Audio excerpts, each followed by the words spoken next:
Greetings, fellow interloper. It's your buddy Taylor bringing you a video, I've wanted to do for a while now. If you love building as much as I do, then fasten your seatbelt. You're going to learn a few tricks to take it to the next level. This, my friends, is Whiskey Barrel Gaming.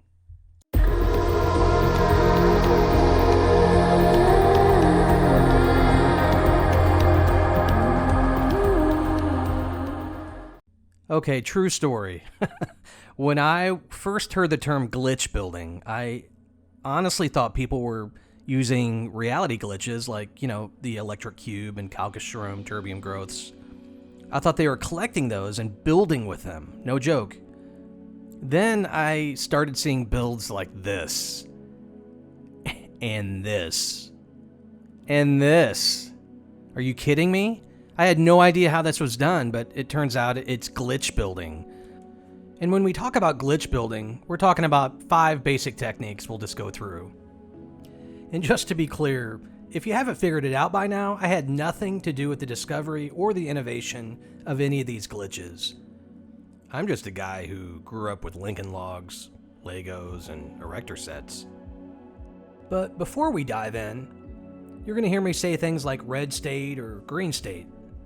This is simply the color of an object before you build it. If it's green, you're good to go, and it will be built, once you pull your build trigger. And obviously, if it's red, then you aren't allowed to build it. And blue stated items are the same as red stated items, only it's just reserved for aquatic building parts. At the end of the day, glitch building is all about putting things where the game traditionally does not allow you to. This will make more sense in a second.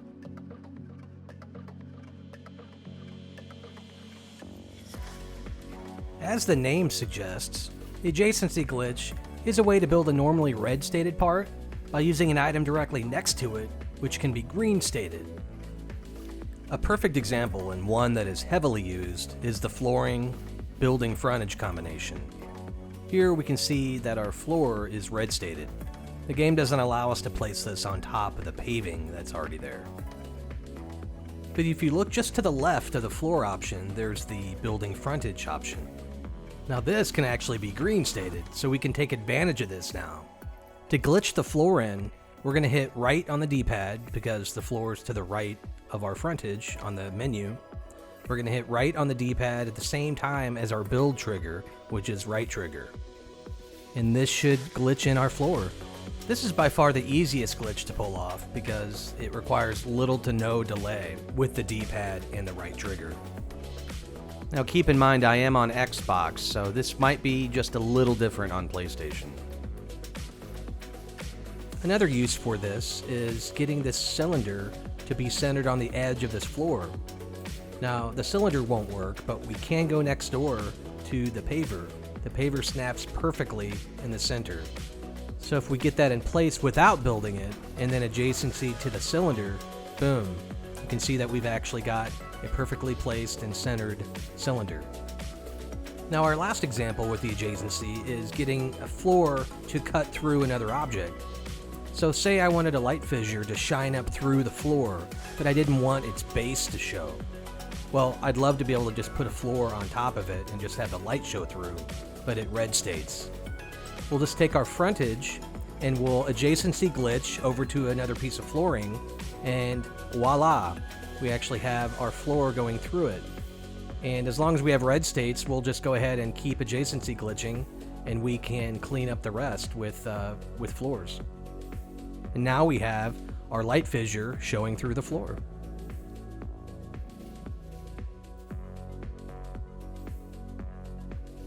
The wire glitch was first discovered by No Man's Sky Kibbles, aka Kibbles, aka InstaKibs. This was a massive discovery because it allowed green stated objects to be built in areas and positions that would normally be red stated. So we'll use this EMG as an example. You can see as I'm moving it around, it's always going to be vertical, okay? We can't place it in any other positions. If we try to put it, say, up on the wall there, it red states. But you're going to see that with the wire glitch, we can get around that. Step 1 with using the wire glitch is making sure that you're in a green state, as well as having all the necessary materials. So in this case, if I say didn't have metal plating, it wouldn't let me glitch this or build it. So be sure to have all the ingredients you'll need for whatever you're building. So as you can see here, our EMG, we're going to start in a green state and hold down the left trigger. As you know, when you do this, it'll bring up another menu. Make sure on that menu, you're on the wire. Now you're ready to move the cursor to wherever you want to glitch to, and in a teeter-totter motion, you're going to want to let up on the left trigger and squeeze the right trigger. Now, it's important to know that you're not going to get this 100% of the time. The timing is tricky. I can't speak to how this works on PlayStation specifically. I have to assume it's fairly close, but for Xbox players, I find this little graphic helpful. You want to go for all one movement with no overlap, and you don't want any pauses in between. So what you're going for is by the time that left trigger gets disengaged, you're going to go for a smooth transition into the right trigger. And when I say no overlap, what I mean by that is if you were to, say, release left trigger and squeeze right trigger at the same time, okay, that would be 100% overlap. What we want is no overlap, meaning after we're done with one, we're going to continue on with the other. But please hear me when I say this. It's going to be frustrating at first, but I hope that this graphic and the way I've explained it will help you in your glitch building. All right, let's move on.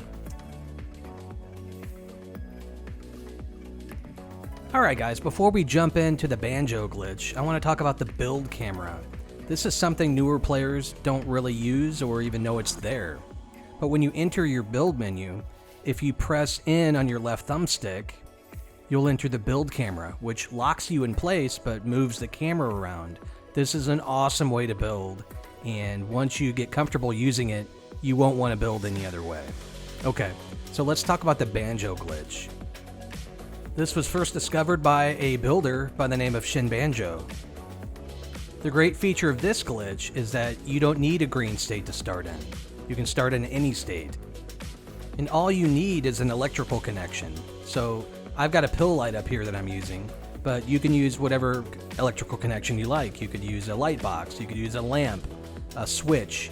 Anything with an electrical connection will do. And if you can get the wire glitch, then you can get the BANJO glitch, because all the BANJO glitch is using an electrical connection. That's all. The timing is the exact same.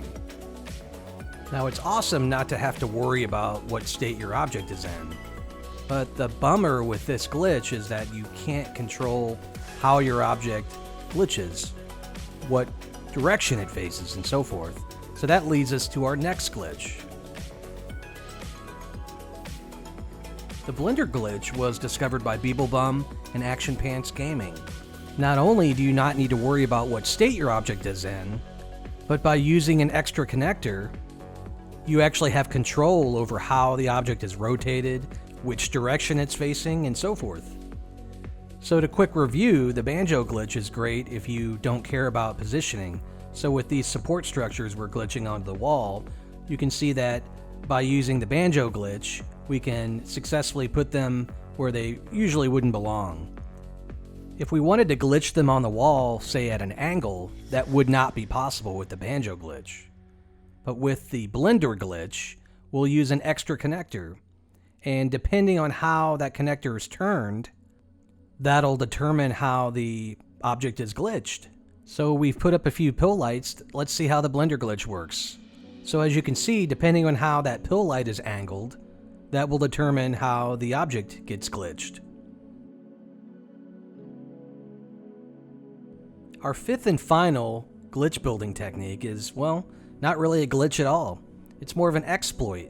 Hence the name Build Camera Exploit, named after the builder Pez-S. You can push in on an object and actually go inside of it and then build around yourself. What's more, you can actually build, rotate, all while remaining inside the object. This is awesome because there's no glitching involved. The challenging part is just finding the right objects to do it with. Not everything works, but if you were to take this vigilant taro, which is a quicksilver plant, you'll set it on the surface that you want to build on, push in with the camera, and then you can enlarge it around yourself. And once it's to a desirable size, you can build with the right trigger, but you don't move your stick, you don't move. You just stay inside the object. Now from here, you can do a series of rotations and build, rotation and build. You can even put lighting inside an object. But I'm rotating and I'm building.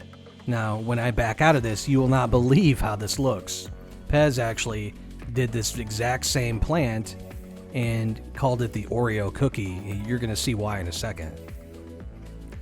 I'll go ahead and speed up through this part.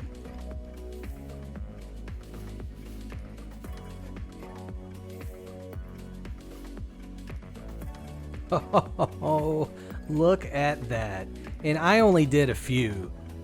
You've got to check out Pez's channel because when he did it, he was meticulous and he literally did one nearly at every single rotation. You'll have to watch the video, I'm not exactly sure, but he had at least twice the amount, if not 3 times the amount of plants in his. And it looks like a Oreo cookie. It's ridiculous. And obviously that's also how Pez executed the Pez balloon. So that's our 5 foundational building techniques, folks. This is probably my longest video, and for the few of you who are still watching, I really appreciate it. My biggest hope is that I've piqued your glitch building interest and you decide to jump in.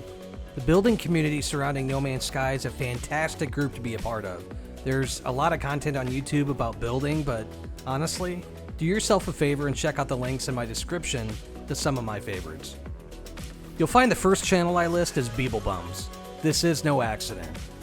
Over the course of a short time, he's helped create a fantastic community, full of people who not only love building, but are willing to help newer players with building questions. So make sure and check out his channel. You'll thank me later.